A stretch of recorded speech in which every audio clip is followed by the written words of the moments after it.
Well, good afternoon, everyone, and welcome. It is good to see so many of you again. It has been a point of pride and joy for me personally that we have had many conversations over a short period of time where we have renewed the commitment between our nations to work together. I, as you know, first convened leaders from CARICOM and the Dominican Republic back in April and proposed, based on the conversation we had, that we would meet on a more regular basis going forward, having heard from the leaders at this table about the need to ensure that we have consistency in the way that we communicate and collaborate. We then convened at the Summit of the Americas in June, where the President Biden, and I proposed 3 joint committees between our nations, focused in particular on the issue of energy security, finance, and food security. Each committee has been co-chaired by a leader from the Caribbean and a senior member of our administration. And the goal for each committee, as designed, is to ensure that we collaborate on those issues and that we produce concrete, near-term solutions to the work that we do. And I am proud to announce that that work has in fact taken place, and that today we will announce a series of steps that the United States will take in response to the needs of our Caribbean partners.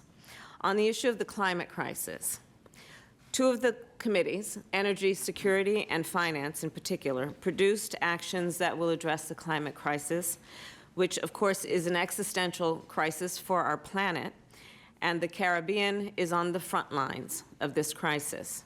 We will take steps to accelerate implementation of what we named the U.S.-Caribbean Partnership to Address the Climate Crisis, also known as PAC 2030, which I launched at the Summit of the Americas in Los Angeles. The United States, to that end, is committed to 4 areas in particular. 1, to identify new clean energy projects, to provide technical assistance to our partners in the Caribbean, to bring investors to the Caribbean, and to improve access to development financing, which was the subject of much discussion in our previous meetings. And we are sending a team, in fact, to the Caribbean this fall to jumpstart this process. On the issue of food security, we know that disruptions from Russia's aggression in Ukraine, from the pandemic, and of course from the climate crisis, have put pressure on global food prices and have led to food shortages. Addressing food security in the Caribbean and around the world is a priority for our administration. Since we met at the Summit of the Americas, the work has already begun. The United States has committed $28 million to provide food security assistance to the Caribbean. In furtherance of that, the Food Security Committee, having met and worked these months, has developed a series of actions that the United States will take. In particular, we will promote good agricultural practices and do what we can to enhance those practices in the Caribbean. We will contribute to addressing the logistical barriers to transportation. And as we know, that is a very important detail when we are talking about combating food insecurity anywhere, and in particular in the Caribbean. We will remove non-tariff barriers to facilitate movement of the food in the region.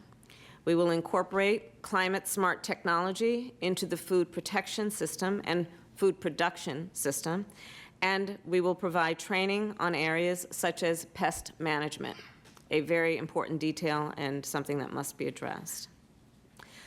In conclusion, I will say, as I have said before, the relationship between the United States and the Caribbean is based on common bonds and interests.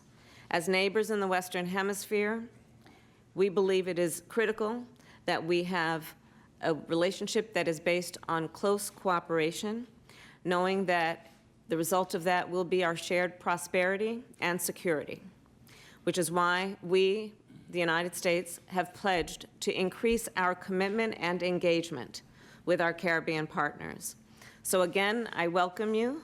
I thank you, and I look forward to our discussion and our meeting this afternoon. And I'll now turn to President Santokhi of Suriname to speak about the role that you are playing as the chair of CARICOM and so much else. Thank you and welcome again.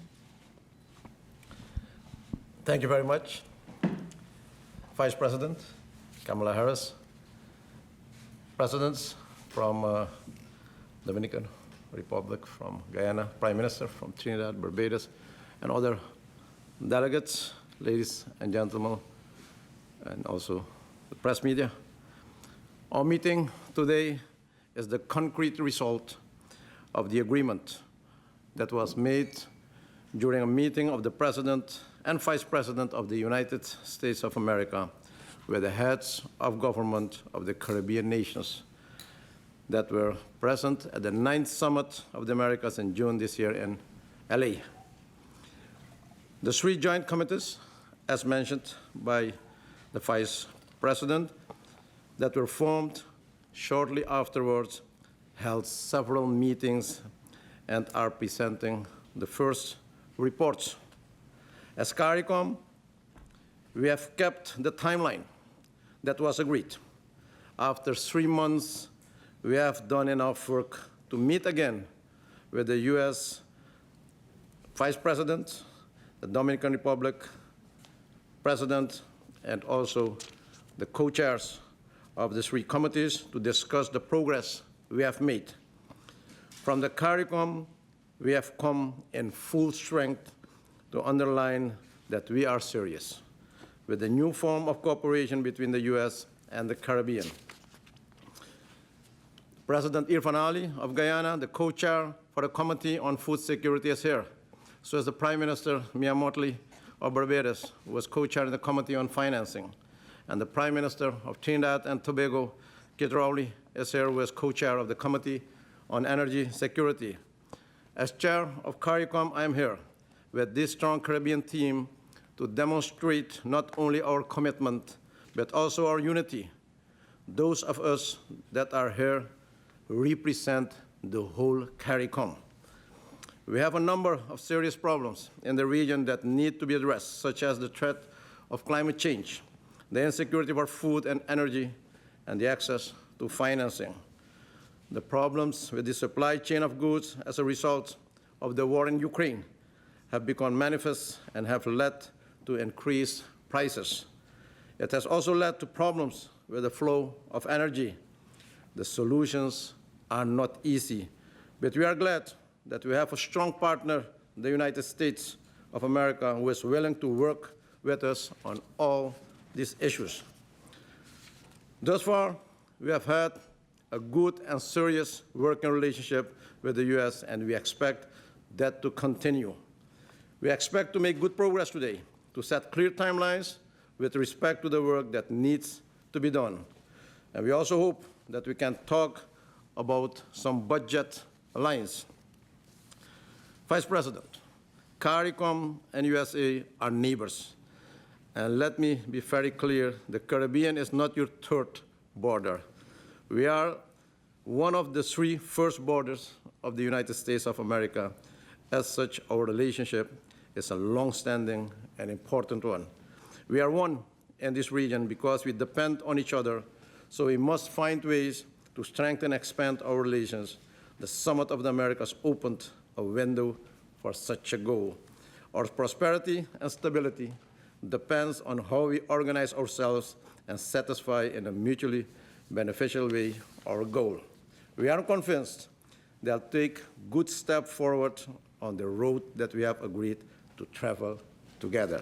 Thank you very much, and thank you all also very much for the opportunity we get as leaders to have further discussion with you to strengthen the relation between the United States of America and the CARICOM. Thank you very much. Thank you, Mr. President, and welcome again. And now I will invite President Abinader from the Dominican Republic to share his thoughts. Yeah, thank you very much, Madam Vice President Harris and President Santokhi for the CARICOM, Prime Minister Rowley, Mia, and President Ali from Guyana.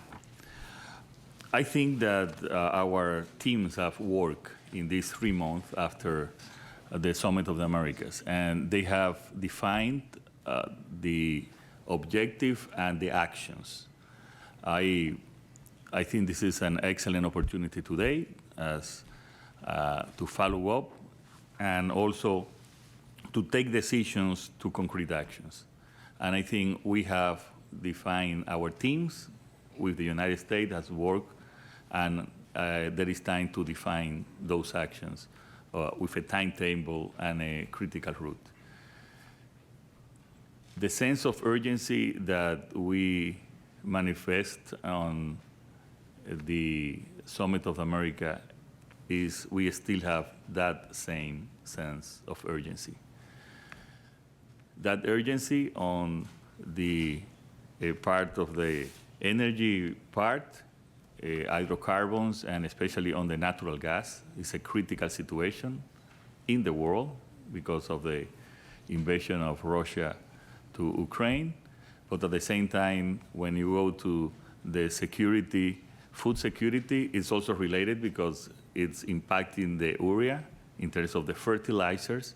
So it's, you have a communication tunnel on those two problems. And on the part of the finance, our countries have done a special, had to finance a special programs to subsidize hydrocarbons. We have been subsidizing hydrocarbons and not to, in order that the gasoline and gas oil and all the other products doesn't go up since middle of February. This was not in our budget, and this has happened also to our only other countries from CARICOM.